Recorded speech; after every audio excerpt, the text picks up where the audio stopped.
gelar ulul azmi, Nabi Ibrahim, Nabi Nuh, Nabi Musa, Nabi Isa, Nabi kita Muhammad Sallallahu Alaihi Wasallam.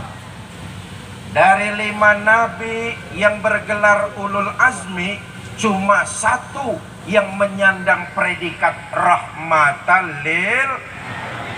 Siapa dia? Tidak lain dan tidak bukan junjungan kita baginda Nabi besar Muhammad Sallallahu Alaihi Wasallam. Kenapa Nabi dapat predikat rahmatan lil alamin? Ini saja yang ingin saya sampaikan. Mudah-mudahan pidato saya di Labuan Ratu 6 selesai dalam waktu 5 menit ini. Pidato sampai jam berapa di sini Pak Kades? Jam loro. Sampean ngundang apa ngontrak sampean? Nyuwun sewu Mas, travelnya diturunin saja, ehonya dimatikan biar enggak mendengung. Bapak Ibu, saudara-saudara, pertama Nabi mendapat predikat rahmatan lil alamin karena Nabi menebarkan Islam sebagai agama rahmah. Islam itu agama yang penuh dengan kasih sayang. Apa buktinya? Allah menjelaskan dalam Al-Quran. Kita lihat sejarahnya. Wa ma kana Allahu yu'azibahum wa anta fihim. Allah tidak akan menurunkan azab di muka bumi selama Nabi Muhammad masih ada dan hidup di tengah-tengah umat. Inilah bukti bahwa Islam adalah agama yang rahmah. Selama baginda Nabi masih hidup dan ada di tengah-tengah umat, sejarah mencatat tidak ada azab yang turun kepada mereka. Beda dengan nabi-nabi dan rasul yang diutus sebelum beliau. Nabi Yahya diutus ke alam dunia menyampaikan agama tauhid. Umatnya menolak, disambar dengan petir yang menggelegar, mati modar.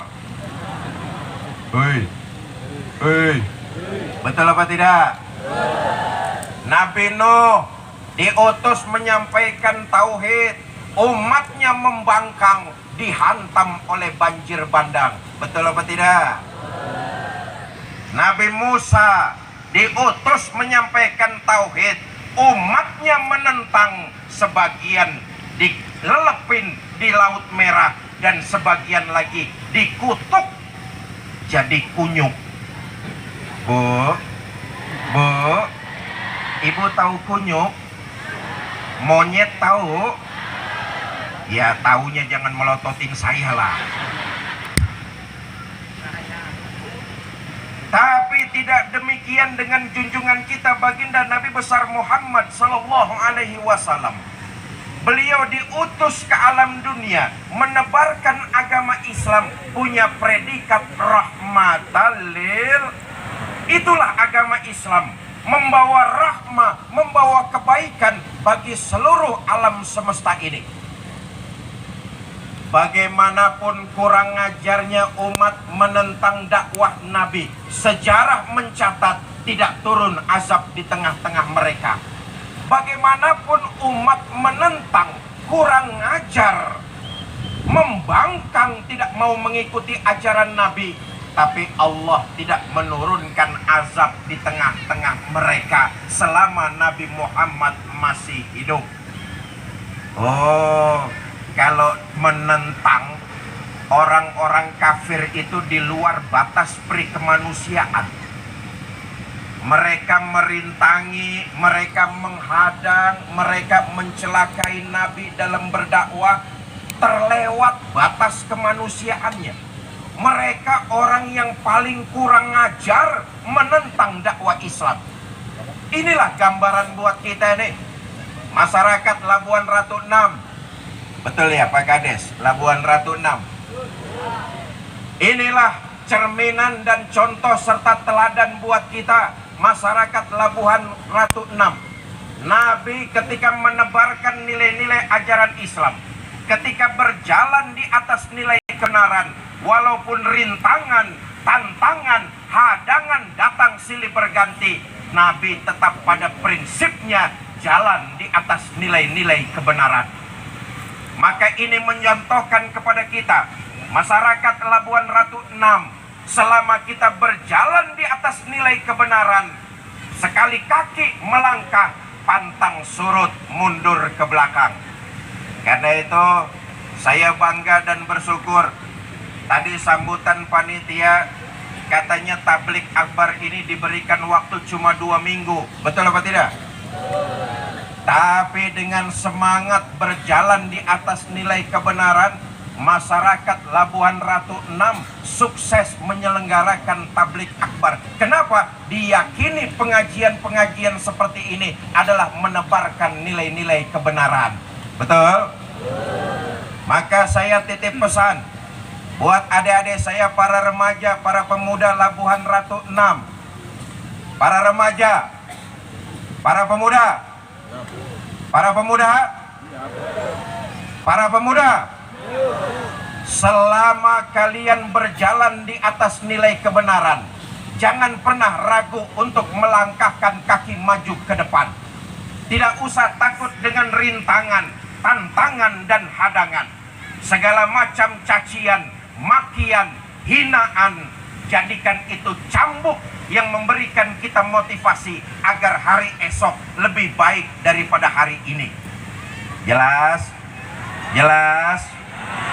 Kadang-kadang kalau kita mau mengambil sisi positif, cacian, makian, hinaan ada dalam setiap masyarakat kita. Betul apa tidak? Bikin pengajian, menggelar tablik akbar macam ini nih, yang punya waktu cuma 2 minggu, saya yakin tidak semua orang di masyarakat Labuan Ratu 6 ini setuju. Pasti ada yang mencaci. Hei, hei, pasti ada yang memaki. Betul apa tidak? Tapi jadikan cacian, makian sebagai cambuk yang memotivasi kita agar hari esok lebih baik dari hari ini. Enggak usah takut kalau dicaci, enggak usah patah semangat kalau dimaki. Tapi memang umumnya kita ini manusia enggak senang kalau dicaci, senangnya kalau dipuji. Betul apa tidak?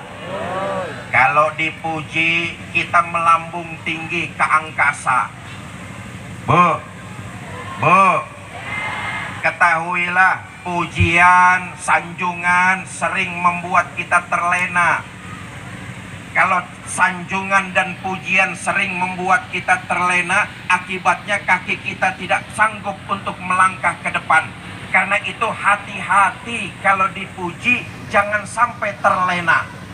Watak kita manusia memang senangnya disanjung dan dipuja. Nanti siang bubar pengajian dari lapangan sini, saudara di jalanan ketemu sama perempuan cantik. Saudara bilang, Mbak Yu, sampean cantik deh. Mungkin perempuan itu cuma ngomong, ah mas bisa aja. Walaupun perempuan tersebut cuma ngomong ah bisa aja, saya yakin lubang hidungnya tetap saja megar. Betul? Kenapa? Watak manusia senangnya disanjung, senangnya dipuja.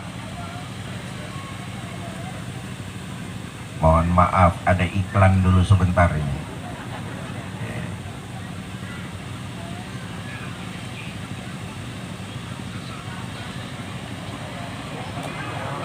Matur suwun panitia. Pak Kades, bagaimana minumnya saya ini Pak Kades? Enek kopi, la segar, sama aqua. Ini kenyang enggak, kembung perut saya bisa.